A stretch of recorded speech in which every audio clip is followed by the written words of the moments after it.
Hello friends, welcome back to my new channel. তো আজকে বানাবো পাকান পিঠে। এটাকে অনেকে পোয়া পিঠেও বলে। তো চলো দেখে নিই কীভাবে পিঠেটা আমি বানাই। তো আমি এখানে পিঠেটা বানানোর জন্য 2 কাপ আটা নিয়েছি, এখানে নিয়েছি 1 কাপ চিনি আর ছোটো চামচের 1 চামচ লবণ। এখানে নিয়েছি চায়ের কাপের হাফ কাপ সুজি, যেহেতু আমি সুজিটা আগে থেকে ভিজিয়ে রেখেছিলাম তার জন্য সুজিটা ফুলে গিয়েছে। সুজিটা এখানে আমি হাফ কাপ নিয়েছি। তো চলো আমরা শুকনো উপকরণগুলো মিশিয়ে নেব। এখানে আটাটাকে আমি চেলে নিয়েছি, এর মধ্যে চিনিটা দিয়ে দেব।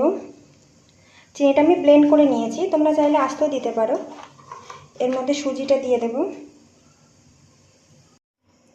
তো আমি এগুলো সব মিশিয়ে নেব। এর মধ্যে অল্প অল্প করে পানি দেব। পানিটা আমি উষ্ণ গরম নিয়েছি, তোমরা চাইলে পানিটা ফুটিয়ে ঠান্ডা করে নিতে পারো। অল্প অল্প করে পানি দিয়ে একটা ব্যাটার বানিয়ে নেব। ব্যাটারটা ঘনও হবে না আর পাতলাও হবে না, মিডিয়াম একটা ব্যাটার তৈরি হবে। তো চলো আমি দেখিয়ে দিচ্ছি। তো দেখো আমার ব্যাটারটা রেডি। তোমরা দেখে বুঝতেই পারছো যে ব্যাটারটার ঘনত্বটা কেমন হয়েছে। পাতলাও হয়নি, ঘনও হয়নি, একদম মিডিয়াম একটা ব্যাটার তৈরি করতে হবে।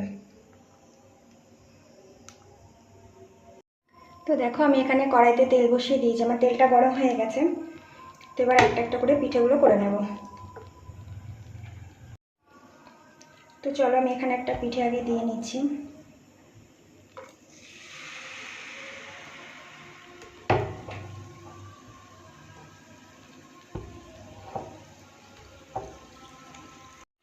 তো দেখো আমার পিঠেটা কতটা সুন্দর ফুলেছে, লুচির মতো সুন্দর ফুলেছে, মনে হচ্ছে লুচি ভাজছে। তো চলো আমার একটা ভাজা কমপ্লিট, আমি এটা তুলে নেব।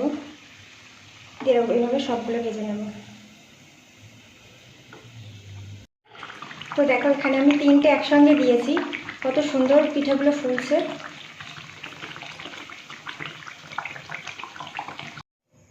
তো দেখো আমার পিঠেগুলো বানানো হয়ে গেছে, কতটা সুন্দর বা নরম হয়েছে।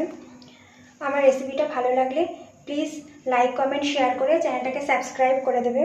আর কার কার এই পিঠে খেতে পছন্দ প্লিজ আমাকে কমেন্টে জানাবে।